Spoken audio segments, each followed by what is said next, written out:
the challenges that veterans face during the transition. So, I've been out for 25 years ish, almost 25, 20 and some change. Pete's been out for like 45 years and some change. I Sue, was on the Missouri when they signed way that. more than me even. And Sarah is still active duty, I think, because she's still in her first enlistment, because she's only like 23 or something like that. But we brought Dave Morissette in, so I'll let him introduce himself. If we go kind of around the horn for those people that might be fresh to Battle Buddies. Disclaimer. I'd like to thank every single amazing human that sent out an invite to people over the last week in our big push. So our invites aren't focused on the numbers as much as they are the support that comes with the numbers, with the masses of people that come to Battle Buddies. So for those of you new to the page, our focus is on helping veterans in the transition back into full employment. We do this without charging anybody a penny for anything, unless, for example, you would want to reach out to Mr. Pete here and him whip you up a really, really fancy resume. He's actually does that for a profession, but he's always willing to take a look at stuff and give you a little bit of feedback. As Dave knows, and I know, ton of help. So Pete, you want to introduce yourself? No, Thank you, Chuck, your old pal, Pete Lavelle here, 23 years Air Force. Thank you very much. Like Chuck said, I'm a resume writer, but I did a whole lot of things before that helps me be a better resume writer. So thank you. Sue. Sorry, I knew I had an unmute button there somewhere. Hi, I'm Sue. You guys have all seen me around. I'm a 26-year Army Reserve vet. I've been retired. I think it's almost 5 years now. And I work for Accenture as a business operations analyst. Sarah. Hi again, I'm Sarah. I'm from South Dakota. I did 11 years in the Army, active duty reserves, and 1 tour through Iraq. I've been out since 2013, and right now I'm operations manager for an electronics company in South Dakota. So a lot of warehouse purchasing and logistics. And do you want to pitch South Dakota on behalf of your Governor Nome this evening as how great of a place it is to transition to, and the freedoms you get to experience, like going to the bar or a restaurant without having to sit outside and all of that stuff? Sarah, you're pretty good at this. I think you just pretty much copy paste what you just said, Chuck. Nice job. Thanks. Okay. All right. You're drinking the Kool-Aid of South Dakota. And you definitely have one of the top 2 or 3 governors in the entire country, hands down. For sure. Sure. Amazing human. Dave, if you wouldn't mind introducing yourself, and you're going to be like a border fella to South Dakota, so you can't change residencies. And if I'm not mistaken, South Dakota is income tax free as well. So it's on my list. But, anyways. But couldn't I live there and then work across in Minnesota? Yeah. And Marshall's like 50 minutes, if I'm not mistaken. Yeah. Anyway. All right, guys. So I'm Dave Morissette. Did just shy of 16 years in the United States Marine Corps, RUH, and retired at Gunny. And now I am a senior specialist in environmental health and safety for Petco. I run half the country, all their stores in safety compliance and environmental compliance. And I just have the opportunity to, hopefully, knock on wood, go put the nail in the coffin Monday with Schwann's as their EHS compliance specialist down there in Marshall, Minnesota. Okay, so Dave, I think that your story is a typical been out for a while fella story for the average vet that comes into Battle Buddies. So do you want to kind of give us, I think you and I connected about 6 months ago or so. It's about that, yeah. Yep. So do you want to kind of put a baseline as to where you were then, walk through some of the steps that you took to this point to be now, hopefully, at the final stage of this next transition? Of course. So the reason I reached out to Battle Buddies is because when I applied to a company and they flew me out to Minnesota and they said that I was good to go and all that, and didn't hear from them for basically 2 months. And they said, later, bye. They gave me a pamphlet for all their benefits, all that stuff. And then didn't hear a word from them. They ghosted me for 2 months straight. But during that time, I mean, I applied everywhere. I kept on getting shut down. And I went to, called CUPA, California Unified Program, whatever, for environmental stuff up there in San Francisco area. And I met an Air Force guy up there that worked for the DOD. Well, I'm sorry, Homeland Security. And I kept in contact with him, and then he contacted with me through a guy through Battle Buddies. Well, not through Battle Buddies, he's part of it. And he linked me with you. And then you looked at my LinkedIn profile and you're like, dude, you look like you belong in jail with that mugshot. Mhm. And then I gave my resume to good old Peter, and Peter's like, what the Sam Martha is this? And so he cleaned it up. I took a new picture, and good old Chuck said, hey, your LinkedIn profile did a 180 with it looks amazing. And you know, I'm still struggling. I mean, I'm still trying to learn the process of resume writing and trying to match it up with other companies. I per se, like, you know, a lot of people, and you guys can take this how you want. Like for environmental health and safety, I made my resume the way it is, but the way I was told is you have to tweak your resume for every single application that you put out there, for every single company that you do. And so once I learned that, I started doing it, being very professional. And the biggest thing, and I kid you not, that's helped me out with communication with these companies is I do a follow-up email of thank you. Thank you for your time spending with me in interviews. And I know you have a busy schedule. I mean, I've had directors I've spoken with. But it's been a struggle. I'm not gonna lie. I mean, it's been a big struggle. Mhm. So Pete, Yeah. can you kind of talk about the before and after with Dave's resume? Just kind of, because if I remember right, he was on paper, there was a lot of very talented pointing stuff, right, on there, but it didn't Yeah. make sense. That's how I remember, right? Yeah, I mean, I don't remember too much specifically, but I remember the name, and I remember doing a lot of commenting, you know, in the margins and stuff with Word, and just kind of helping him guide him towards how to create a more value laden resume rather than this is just what I did. But this is typically what people do. They do what they know. We all do what we're trained to do. So what little, let's say, incidental training that people get to do resumes is just kind of, it's by happenstance. They hear a thing here and there, or they look at a friend's resume, and we just replicate what we did or what we know. So, I mean, it's a typical story. You just do what you think you know, and a lot of people assume the resume is just a square that you have to fill on the resume pack. I mean, the application package, and really, it is the key. It literally is the key that unlocks the door, because nobody gets another chance to get that first impression of you other than through your resume, unless, of course, you know, you're networking and all that. But generally, by and large, most people, you know, you're busy applying for this job, you're busy researching and applying for that job. You don't have time to maybe do the deep networking and stuff like some people do when they're doing it proactively. But that was kind of the same situation here, where we just had a bare bones kind of a thing that wasn't really communicating value.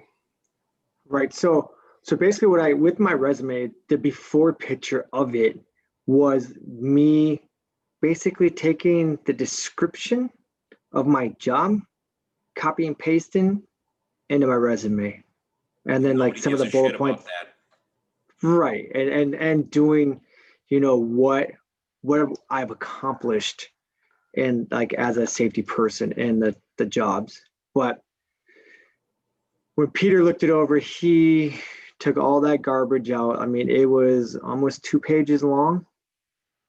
And now it's just over a page because I added a few things that I've accomplished, and I'll be graduating in April from school. So I added that in there as well. So, and that's a big thing too, that a lot of places want school. So if you guys have the chance, get your schooling done. Because I mean, I have a feeling that's the reason why I get turned down a lot too. And that, I mean, people have told me that's one of the main reasons too that I've networked with. Yeah. So one of the things is that, so keep in mind that, I mean, if you can tap into Voc Rehab to get a trade, or they'll pay for it, or a GI Bill post 9/11, all these crazy programs that are out there for you guys, if you aren't taking advantage of that and trying to get a competitive edge, and you're still making $12 an hour, you probably shouldn't be bitching that nobody's knocking down your door because you were this amazing NCO back in the day, senior NCO, whatever. This is about product differentiation. At the end of the day, you have to differentiate how you are going to outperform the person in the rest of that resume stack that you're competing against. And, one of the things too that we see is that we get people that have done some amazing stuff, and they don't know how to get that information from up in here down onto a piece of paper. And one of the hardest thing that you can do is write about yourself, because we're programmed from, being little guys and women in the Army or whatever branch you happen to fall into, like the Marine Corps. Ugh, feels dirty just saying that. Easy. The best thing that you can really do is start tapping into those people on the left and right of you, looking for, people that have your best interest at stake, and having them help you shape that message that needs to come out. And we see this happen with Pete, where he takes something that's pretty good and spins it into something that you almost feel embarrassed to read it, but it's accurate and it's true. So if, it's like a movie trailer. You guys go into the movies and you see 7 trailers, and whatever the best trailer is the chances are that's going to be the movie that you go and see next with your significant other. That's the way to look at this whole resume process. It's the resume, it's the networking, it's the follow-up, it's all of these things. You have to be just this much better than the person to the left and right of you. So sorry, Dave, you were going to say something there? No. So when I was doing my networking, I actually met a gentleman. I think he belongs in this program. He works with 3M, or he recruits or something with 3M. So I actually spoke to a veteran of 3M that does this safety part for them. And he told me, because I applied to quite a bit of their positions, and he told me, what makes you stand out? He goes, I've just received 100 applicants today, just alone for that one position. What makes you stand out on your resume? Because I don't know who you are from the next person, and your resume is like you said, that paints the picture of who you are.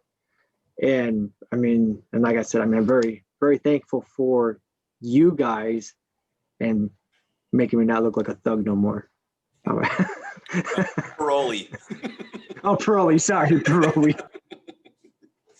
I've seen it before, though, a bunch of times where guys will take their DOD photos, or, they'll take a photo of themselves at Christmas time with their matching pajamas with their wives, and they'll crop, their 6-year-old off of their lap, and they'll put it up. Or, I mean, I'm serious. Some of this shit looks like you're prison fresh. And it's like, wait a sec. You're trying to get in a a decision-making position within a company and you're going to look like you're fresh off parole. I mean, come on, seriously. I mean, our public image, whether we want to believe it's a decision-making factor in getting hired or at least getting in process, it is. That's why I have my link or my Facebook account so locked down. I don't need people seeing 99% of my psychotic stuff that I post on there. I mean, I think it's good content. Pete, I can see you laughing. But I share it all over the place. No. Yeah, exactly. Right. You just copy and paste or crop my shit or whatever. But, you know, it's differentiation at the end of the day.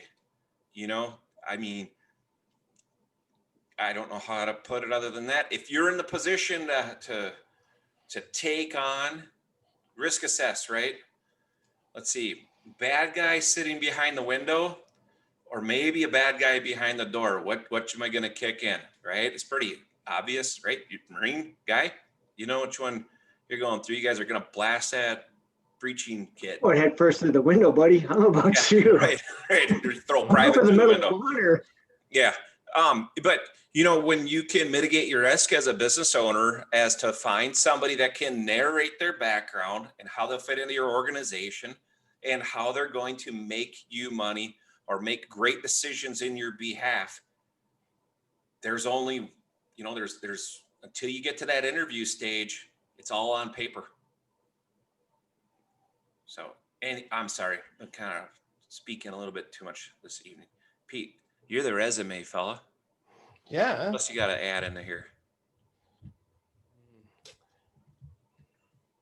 I don't know. We hit on some of the main points. I don't want to overload the audience or anything, because I think the point was made that your resume has to be exceptional. But that's not to say that you can't do it yourself. It's just, it's an exercise. It's a mental exercise. It's a writing exercise too. And trust me, the more you work at it, the better you'll get, especially when you learn to write bullets to that star or that car format. Challenge, action, result. You need to show outcomes. You need to show numbers, quantify stuff. Hey, and Sue, have we it'll had come to any you. questions come in? I haven't been watching. No? Okay. Hey, Chuck, can I add one thing on to this? Absolutely. So not only for the resume, but do your homework on the company. There you go. The biggest thing that I feel so far, knock on wood, that I'm doing good with Schwann's is I've studied their core values. I've studied their mission statement. I studied all of that stuff. So, and I aligned it to what my beliefs are. So when they're asking me questions, especially when HR asked me questions, I threw core value at them and their mission statement at them. She was extremely impressed with that. That I took the time out and studied it. So here's a question for you. This is unprompted. Why did you do that? Why did Why did you study up on Schwann's? I mean, they sell stuff out of the side of a truck, right? Like candy or ice cream and stuff like that, and some shit you throw in the microwave, right? So my biggest thing is studying on them is, so I bet you a lot of you guys didn't know that Schwann's broke off. They got bought by CJ Foods, and now they have you got the home delivery department now, part of the company, and now they have another one that's done by CJ Foods. And what I do also is I look, especially being a safety guy, I want to look at their numbers. Like if their numbers, like OSHA recordable wise, is like 100 and something, I am not trying to go work for that company, because that is a no company. That's a big company that's don't care about their people, and I care too much. That's the problem. Yeah. So I guess the thing is too is, you know, there's nothing worse than like somebody not knowing what the hell your company does. Sarah, when you're interviewing these people, does that ever happen to you when you say, hey, so what do you know about the electronics company? You just walked in the door and. Yeah, it's really interesting because the folks that are coming in generally to apply for my warehouse positions have a lot less understanding of what we do. They rarely have even looked us up online to see what kind of a company we are. But the folks that are coming in when they're applying for either my logistics or my purchasing positions a lot of times they've at least looked at the website, even if it didn't make a lot of sense, they kind of have a general idea. And this last guy that I interviewed, I knew that we were headquartered out of Germany, knew more about our company than probably an applicant that I've had in a very long time. And we made him an offer. He fantastic interview, fantastic resume, and had looked us up a little bit. So I think it really goes into the maturity level of the position and the applicant, how much they're going to spend on the website. Shows they care, right? Mm-hmm. I mean, I don't know. I think that somebody that looks up some of this history shows that they've got some skin in the game, and you know, they're not looking for a paycheck for a couple of months till they find something better. Mm-hmm. At least that's my take on it. No, on top of that, but I mean, for like me, you know, I'm moving my wife, my pregnant wife, and my 2-year-old son half across the country. So I want to make sure that they're taken care of, obviously before I am.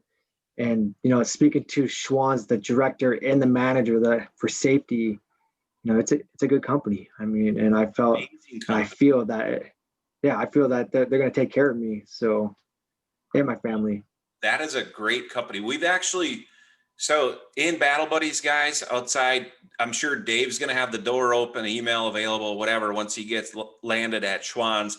For any of you guys, we actually have, I think, 3 or 4 recruiters on the page. I know one of them's name is Lucas. I think it's Karshnick or something like that, who does sales recruiting. Good dude. He'll talk to you. So if you're interested, I'm going to take Dave in this, and we might be getting the cart in front of the horse just a little bit here. But Dave, this is your way to impress your HR people and the director and stuff, right?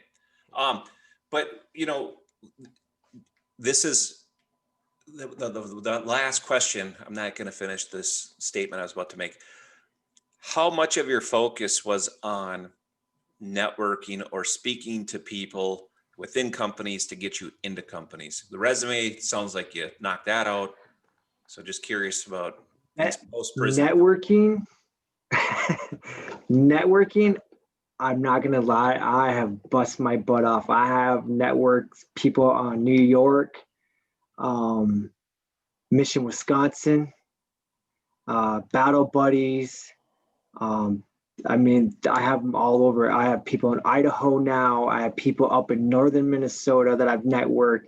I mean, I have done my homework. I have reached out to people that I don't even know and like, hey, look, I'm not trying to sound desperate or anything, but you know, I want to get networking because I want to get my family to a better place to live. Because don't get me wrong, California is beautiful weather-wise, but I don't want to raise my son here or my unborn child here as well.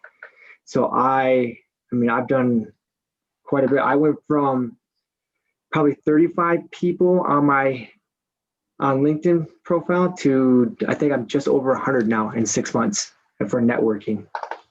And of those people that you reached out to, how many were really nasty to you and mean? None. Oh, wow. There you So go. there's None. nothing to be, nobody took away your birthday. Nope. Nobody sent you a bill for $20,000.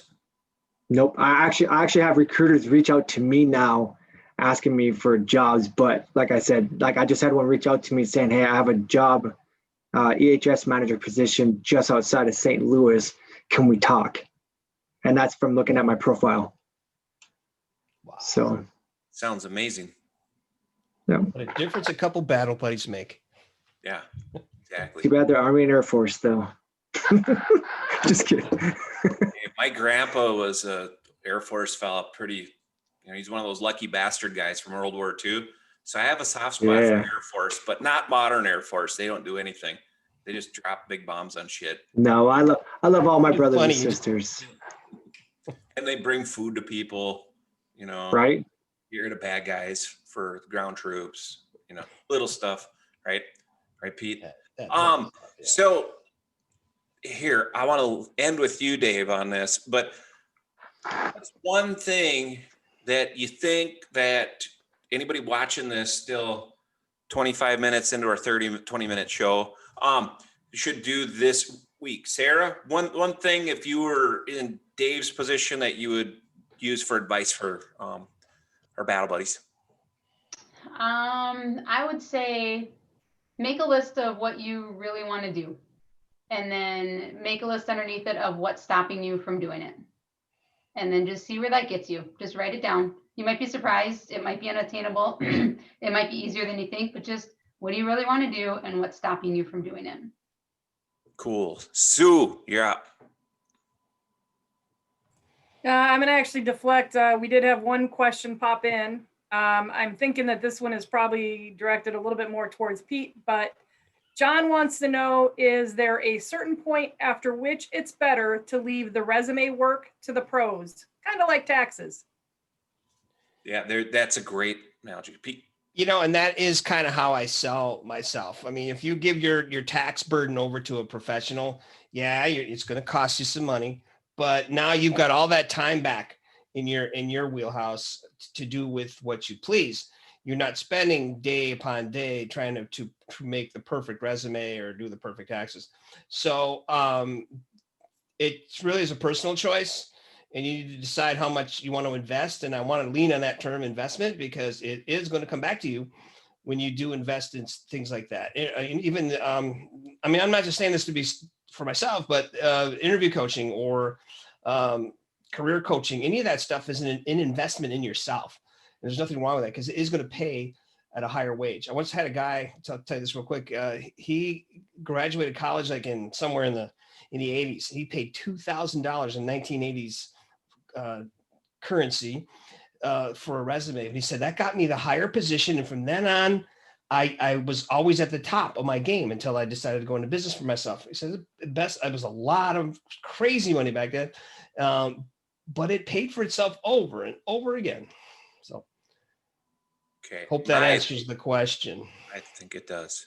Put me on a My soapbox. advice for the week is to write down the things that you did, like right after you did it, so that you have a written log of shit that you need to follow up on, and you can see how you spent your time.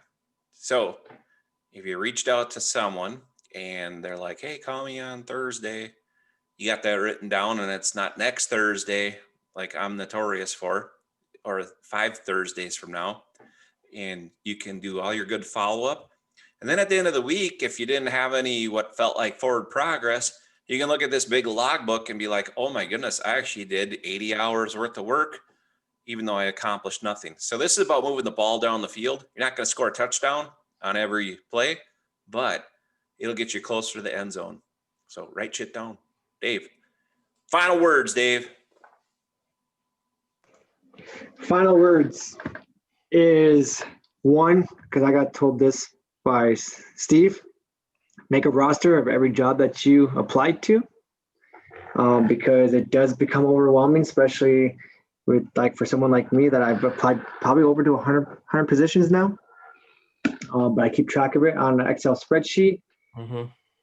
And don't forget to send a thank you to the person that does your interview via email. Like, yeah, you can say thank you on the phone, but sending that email shows how much you appreciate their time, and that looks good on you.